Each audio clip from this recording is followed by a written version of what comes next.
Bienvenue dans The Big Shift, le podcast pour comprendre la transition écologique dans sa complexité. N'oubliez pas de vous abonner et de laisser un commentaire et 5 étoiles sur iTunes ou Apple Podcast, ça m'aide vraiment beaucoup. Bonne écoute.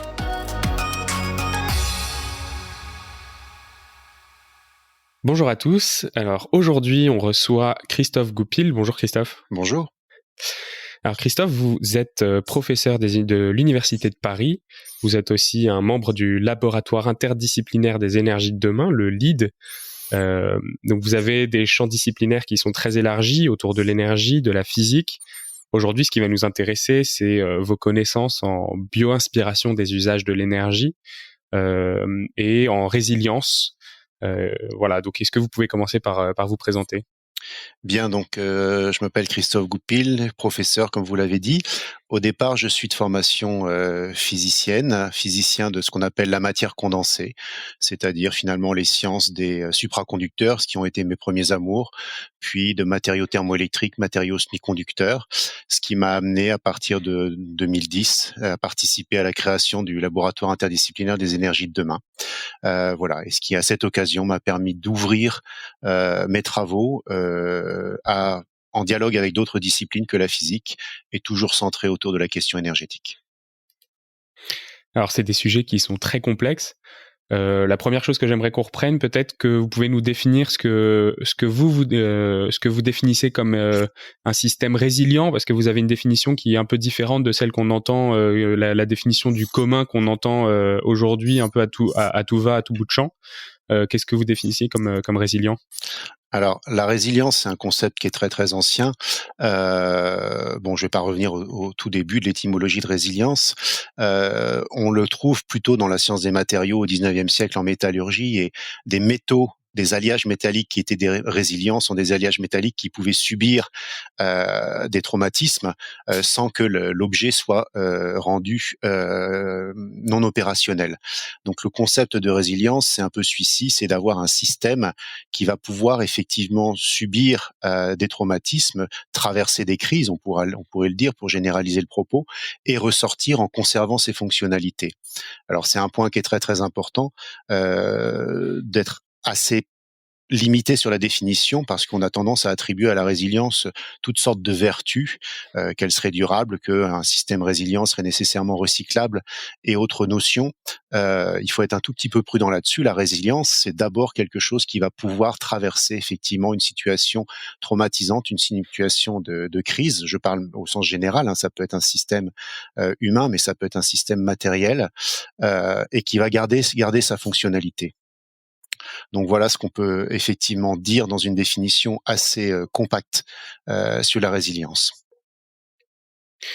Alors, si on avance un peu plus justement sur cette notion de résilience, vous mettez en garde contre la façon dont on définit une société résiliente. Là, vous venez de le dire, la résilience, c'est pas forcément ce qui est durable, c'est plutôt ce qui a une capacité à traverser les âges, à traverser les situations de crise, qu'elles soient extrêmes ou pas. Comment est-ce qu'on peut mettre ça en rapport avec notre société, avec vous parlez aussi du couple énergie-matière, donc dans le vivant. Oui. Comment est-ce qu'on met ça en relation ? Alors, pour être plus précis, effectivement, sur cette définition de la résilience, on attribue, par exemple, les concepts de décroissance et de résilience, on les associe. Ce qui peut sembler fondé de prime abord, mais il faut faire un tout petit peu attention. Un système résilient, c'est un système qui s'est donné les moyens d'être résilient. Donc ça a un coût. Je vous donne un exemple tout simple qui est issu de la biologie. Nous sommes des animaux homéothermes, on a une température constante, et ça, on l'a garantit grâce à ce qu'on appelle la vasoconstriction et la vasodilatation, c'est-à-dire une circulation sanguine périphérique que l'on peut activer ou désactiver pour finalement s'isoler et se protéger du froid et bien réguler notre température. C'est un système que toutes les espèces vivantes n'ont pas. C'est très efficace, ça nous rend résilients et ça nous donne la capacité de couvrir toutes les latitudes du monde, mais c'est un système qui a un coût. de maintenance. Bon, ça c'est la dame nature qui s'en est occupée, on est d'accord. Mais on voit là que obtenir la résilience, c'est se donner les moyens de la résilience. Et parfois, il y a un discours sur la décroissance qui est un discours qui dit que puisqu'on va faire décroissant, forcément, on va faire aussi plus simple. Et si on fait plus simple, forcément, on aura un système étant moins compliqué qui sera nécessairement plus résilient. Il faut faire attention à ce discours-là. On peut obtenir cette situation-là, mais en ayant préparé les choses. Une résilience qui n'est pas préparée va pas donner lieu à une décroissance avec, au bout du compte, une résilience, mais plutôt un risque de précarité. Donc, il est important de bien comprendre que un système est résilient s'il a les moyens de l'être et s'il s'est donné les moyens de l'être. Alors, je ne vais pas rentrer dans les détails sur un système de santé, mais tout le monde comprendra qu'un système de santé résilient, c'est nécessairement un système de santé dans lequel on a mis les moyens pour qu'effectivement, il puisse traverser des épisodes traumatisants. Je n'ai pas besoin de développer, je pense. Effectivement, et puis vous le mentionnez déjà un peu à demi-mot, c'est quasiment une opposition entre résilience et sobriété quand vous parlez de décroissance et de décroissance. Mais l'idée, est-ce que quand vous parlez de la résilience, vous avez surtout aussi en tête la consommation d'énergie? Est-ce que du coup un système est résilient s'il est puissant, ou si son rendement est meilleur, ou si c'est le système qui produit le moins de déchets pour une action donnée? Oui, alors je vais prendre un premier exemple qui parlera à tout le monde. Il s'agit simplement de l'isolation des bâtiments. Si vous voulez être sobre énergétiquement, eh bien, vous aurez fait l'effort, et c'est dont je parlais précédemment, y compris le gros effort financier, pour obtenir une bonne isolation de votre bâtiment. Moyennant quoi, vous allez baisser votre facture énergétique, et effectivement, d'un point de vue énergétique, vous allez devenir sobre. Donc, et ça vous permettra effectivement de traverser des périodes chaudes comme des périodes froides. Donc, vous aurez un système à la fois résilient et à la fois sobre. Donc, je n'oppose pas la résilience et la sobriété, je dis juste que il faut avoir préparé la chose de façon à ce que le système puisse être et résilient et sobre. Si vous préparez pas la chose, à ce moment-là, on est dans la situation aujourd'hui de plus de 15% des foyers français qui s'appelle pas la sobriété, bien que ces gens aient des factures énergétiques très basses. Ils ont des factures basses. Pourquoi? Parce qu'ils ne chauffent plus, parce que ça leur coûte trop cher. Et ça s'appelle pas la sobriété, ça s'appelle la précarité. Donc, c'est le point que je voulais préciser sur la résilience. Après, effectivement, on a tendance, et vous le disiez, sur les systèmes énergétiques, à penser forcément des systèmes qui seraient des systèmes avec les meilleurs rendements. Bon, on peut montrer, en fait, dans les travaux qu'on réalise nous, que dans le vivant, par exemple, les systèmes fonctionnent non pas à leur point de meilleur rendement, ça peut arriver, mais ça, c'est lorsqu'il y a des contraintes très poussées. Vous avez des organismes vivants qui effectivement vont développer des rendements très importants parce qu'ils sont dans des environnements très contraints. Par exemple, des animaux cavernicoles qui ont très peu d'accès à la nourriture. Par contre, on peut trouver des animaux qui sont pas du tout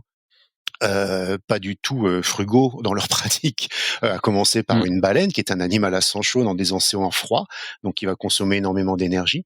Donc il faut faire attention à ne pas idéaliser non plus les messages de la nature sur la consommation de l'énergie. La bioinspiration, c'est pas de penser que la nature a forcément fait la meilleure solution, c'est beaucoup plus subtil que ça. Et derrière, effectivement, on peut observer, par exemple, sur la locomotion, mais tout un chacun peut l'observer et se poser la question, pourquoi est-ce que lorsque nous marchons à une certaine vitesse? Pourquoi nous ne marchons pas plus vite? Chacun vous dira, parce que ça va consommer plus d'énergie, puis on va être en sueur, on va dissiper de la chaleur. Mais à ce moment-là, je peux vous répondre pourquoi vous marchez pas plus lentement. Et la réponse, c'est que si vous marchez plus lentement, en fait, pour parcourir une distance donnée, vous allez vous rendre compte que votre système thermodynamique, c'est-à-dire votre organisme, aura en fait produit plus de déchets. Ça, c'est très intéressant de voir qu'il existe un point de fonctionnement qui correspond à la production minimale de déchets. Si vous êtes au-delà de ce point, évidemment, vous produisez plus. Si vous êtes en deçà, vous produisez plus. Et ça, c'est un point qui n'est pas évident parce que le sens commun dit qui peut le plus, peut le moins. Et donc, je rejoins la décroissance où on se dirait, si je réduis le point de fonctionnement, d'intensité de fonctionnement de nos sociétés, par exemple, forcément, ça ira mieux. Attention, nous, organismes vivants, si on réduit le point de fonctionnement, il faut quand même garder une consommation qu'on appelle la consommation basale, sans quoi on commence à être fortement défaillant. Donc on voit qu'à partir du moment où il y a effectivement cette consommation basale, c'est vrai dans le vivant et c'est vrai dans nos sociétés humaines, eh bien il y a un point de fonctionnement qui n'est pas un point de fonctionnement qu'on peut aller chercher aussi bas que l'on veut. Il existe toujours un minimum et ce minimum dépend du système auquel on a affaire. Alors bien évidemment, si on change de système et qu'on prend par exemple d'autres types de fonctionnement de société, on peut descendre ce point-là. Mais il est important de bien se rendre compte que pour un système donné, il existe un point de fonctionnement qui correspond à un minimum de production de déchets. Oui, tout à fait. Donc là, vous avez déjà mentionné le terme de la suite, c'est la bio-inspiration. Donc c'est ce dont j'aimerais qu'on parle maintenant. Cette bio-inspiration, c'est justement trouver ce qui est le plus intéressant pour nous dans ce que la nature construit, mais tout ce que la nature construit fait partie du champ des possibles, mais pas uniquement du meilleur. Est-ce que c'est ça la différence entre le biomimétisme qui paraît un peu aveugle et la bio-inspiration qui est plus réfléchie? Alors, sans accuser le biomimétisme d'être aveugle pour pas fâcher mes collègues, je préfère effectivement, vous avez raison, le terme de bio-inspiration. Pourquoi? Parce que effectivement, regardez comment, excusez-moi, je vais être un peu anthropomorphique quelques secondes, comment Dame Nature, bon, Dame Nature n'est pas un sujet, elle n'a pas une carte vitale et un passe Navigo, on est d'accord, mais bon, comment Dame Nature a effectivement souscrit aux contraintes qui sont des contraintes physiques. Je vais donner un exemple tout simple, c'est en thermodynamique, il y a deux principes. Un premier principe qui nous dit que il y a conservation de l'énergie et conservation aussi de la matière d'ailleurs. Et puis un second principe qui nous dit que si l'énergie et la matière peuvent se disperser dans des degrés de liberté accessibles, à ce moment-là, ils le feront. Donc ça, c'est une manière de ne pas parler de l'entropie, mais qui est cachée derrière, bien évidemment. Ce que je veux dire par là, c'est que ce sont deux principes. Donc ce sont des choses que les systèmes vivants et non vivants, auxquels les systèmes vivants et non vivants doivent souscrire. Et il est très intéressant, pour le coup, effectivement, d'avoir une démarche de bio-inspiration des usages de l'énergie, c'est-à-dire de regarder au cours de l'évolution comment, dans la nature, ces deux principes qui sont vraiment un cadre de contraintes très rigide, ces deux principes ont été mis en œuvre et comment Dame Nature, si je puis me permettre, a joué avec ces principes, évidemment sans les transgresser puisqu'ils ne sont pas transgressables puisque ce sont des principes, mais toutes les solutions du vivant, ce sont autant de réponses possibles pour souscrire à la conservation de l'énergie et à la matière d'une part et à la dispersion de l'énergie et la matière d'autre part. Et là, il y a un enseignement qui est très très riche. Et on voit, comme j'ai pu le citer pour le cas de, par exemple, des cétacés, des baleines, que la solution qui est trouvée n'est pas nécessairement une solution vertueuse au sens où on se dirait on voudrait que ça consomme le moins d'énergie possible. On aurait pu se dire non, un animal comme une baleine, qui peut vivre dans des océans très froids, ça serait beaucoup plus malin d'avoir un animal qui ne soit pas à sang chaud, comme le sont par exemple les poissons. Et là, on apprend une nouvelle leçon de la nature, qui est quoi? Mais pourquoi est-ce que la baleine existe? Alors, la réponse de mes collègues biologistes, c'est parce que c'est possible. Et c'est possible pourquoi? Parce que la baleine a suffisamment d'accès à la nourriture pour pouvoir maintenir sa propre température, même si la dépense en termes de chaleur est assez conséquente. Et du coup, on peut se poser la question, mais pourquoi la baleine est restée un animal à sang chaud? Et là, c'est intéressant, parce que la leçon qu'on apprend de la nature, c'est ce qu'on appelle une contrainte historique. C'est-à-dire que, une forme de dépendance au chemin, selon vous, si vous préférez, il se trouve que c'est un mammifère, donc c'est issu d'un mammifère terrestre qui, au passage, avait 4 pattes et qui, arrivant dans l'océan, perdre les pattes arrière a été une évolution qui n'était pas compliquée. Par contre, changer, si je puis dire un peu rapidement, la chaudière était une contrainte trop compliquée, donc c'est resté.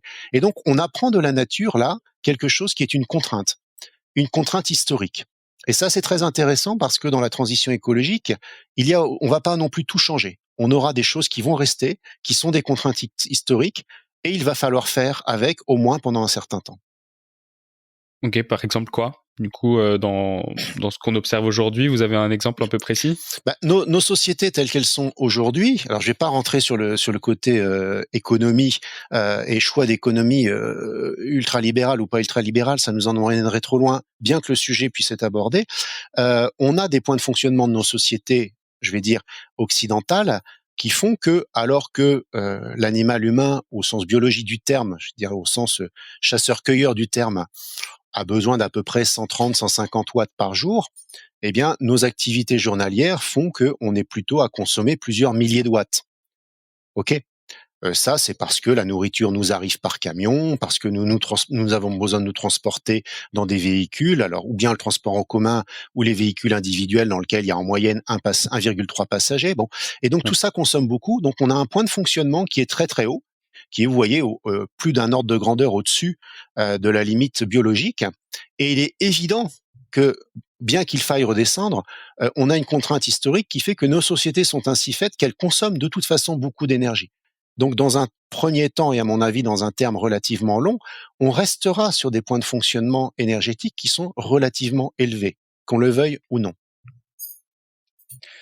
Alors tout à l'heure, vous parliez du coup de la contrainte historique, qui est une des 4 contraintes que vous mettez en avant pour créer un système résilient, enfin pour qu'un système soit résilient plutôt que fonctionner à son maximum de rendement ou la meilleure façon de faire.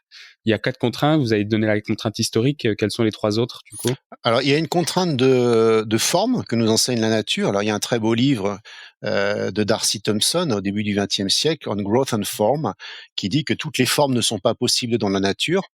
Et je crois que c'est important à retenir parce que on a en particulier dans le bâtiment des capacités aujourd'hui de faire les bâtiments avec toutes les formes que l'on veut. Et toutes les formes ne sont pas nécessairement souhaitables. Je voudrais sur ce point d'ailleurs dire que les anciens bâtisseurs ont commencé par subir la contrainte de la gravitation en construisant des édifices qui sont tombés, même des édifices romans célèbres. Si vous visitez le Mont Saint-Michel, vous apprendrez que le réfectoire s'est effondré plusieurs fois. Voilà, ça a été essai-erreur. Et puis ils ont fini par maîtriser la contrainte de la gravitation et construire des édifices. Et puis ensuite, ils ont joué avec la contrainte. C'est intéressant de voir que dans le bâtiment aujourd'hui, toutes les formes sont possibles, d'accord, mais par contre, il y a une contrainte qui est une contrainte énergétique qui aujourd'hui aboutit finalement à des bâtiments qui sont pas forcément très très beaux. Et ça, je pense qu'il y a toute la communauté des architectes qui pourrait se saisir vraiment de la contrainte énergétique, la subir, c'est pas facile, mais à force de la subir, on finit par pouvoir jouer avec, comme ont fait leurs illustres ancêtres. Donc il y a une contrainte de forme. Après, il y a effectivement cette contrainte historique. Et puis, je l'ai dit, il y avait cette contrainte effectivement sur la question de la minimisation des déchets, c'est-à-dire du point de fonctionnement. La dernière contrainte, les limites, ça je les ai déjà citées au sens du premier principe. Vous pouvez pas utiliser plus d'énergie que ce que vous avez. Cette contrainte des limites aussi, elle existe sur un point qui est important, qui est que la nature va faire avec ce qu'elle a à disposition. C'est-à-dire qu'il est intéressant de constater que le vivant, les structures vivantes sont faites avec les éléments chimiques qui sont les plus abondants, le carbone, l'azote, l'hydrogène, le phosphore aussi, du calcium. Et on peut voir que dans ce qui est réalisé par la main de l'homme, on se permet de faire des structures qui vont mettre en œuvre des matériaux qui sont des matériaux relativement rares. Je prends un exemple qui est celui, par exemple, des systèmes photovoltaïques. On réalise des panneaux photovoltaïques avec des éléments relativement peu abondants. C'est pas un problème en soi. On a aujourd'hui des panneaux photovoltaïques qui ont des rendements de l'ordre de environ 40% en laboratoire, donc c'est des rendements absolument magnifiques, quand Dame Nature, avec la photosynthèse, a un rendement de 1%. Et ce qui est assez amusant, c'est de se dire, si on applique une seule des contraintes que doit suivre la nature lorsqu'elle fabrique de la structure, qui est la contrainte d'accès à la ressource matérielle, et qu'on se dit, tiens, on va faire du photovoltaïque avec les éléments qui sont les éléments les plus courants. À ce moment-là, on fait ce qu'on appelle du photovoltaïque organique avec effectivement des chaînes carbonées. Et ce qui est amusant, c'est que on observe que le rendement qui est de 40% quand on prend des matériaux et des éléments très très exotiques tombe aux alentours de 4% pour le photovoltaïque organique. Donc vous voyez qu'en fait, la grande leçon que l'on apprend de la nature, c'est cette leçon des contraintes.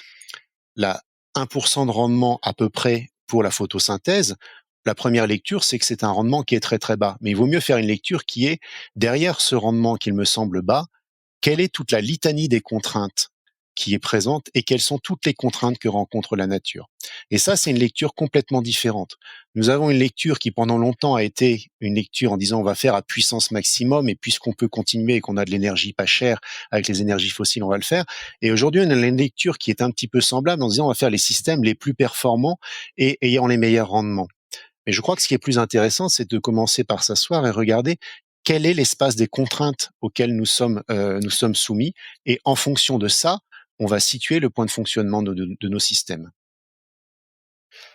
Alors pour terminer sur cette première partie, j'aimerais juste qu'on passe un moment sur une définition un peu différente, la différence entre adapté et adaptable, puisque du coup justement on parlait des meilleurs rendements ou de la performance.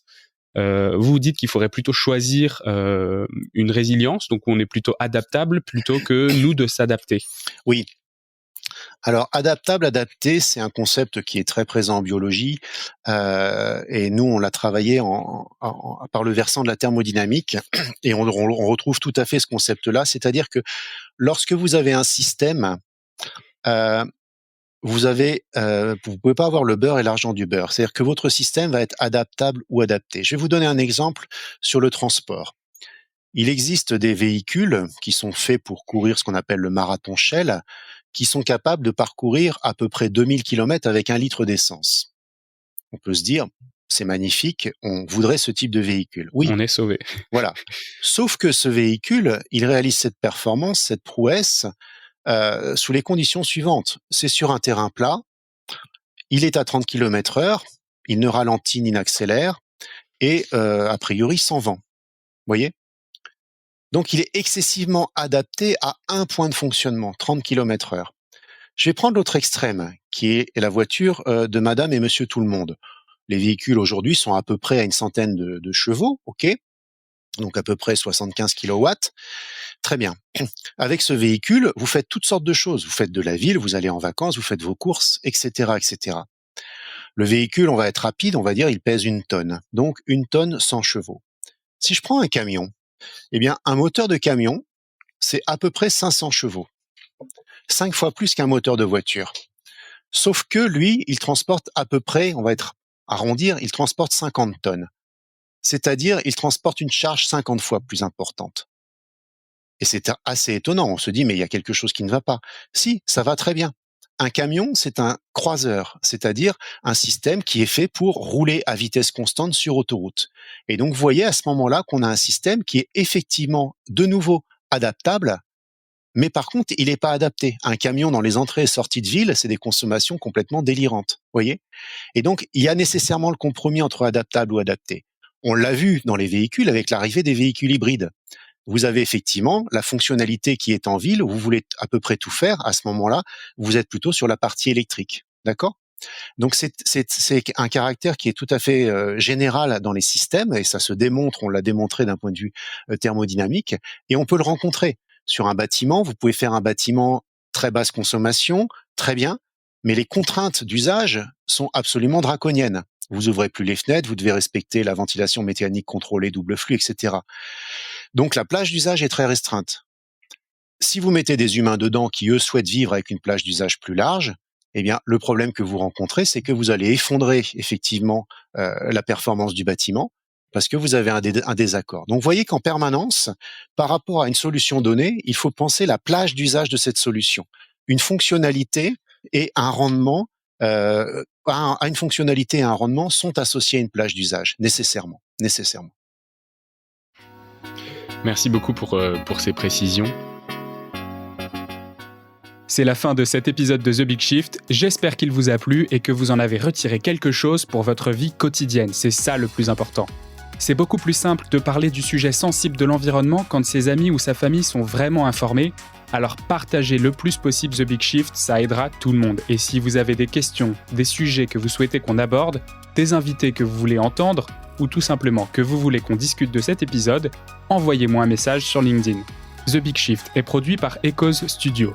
Si vous avez un projet audio, contactez-nous sur www.echoes.studio.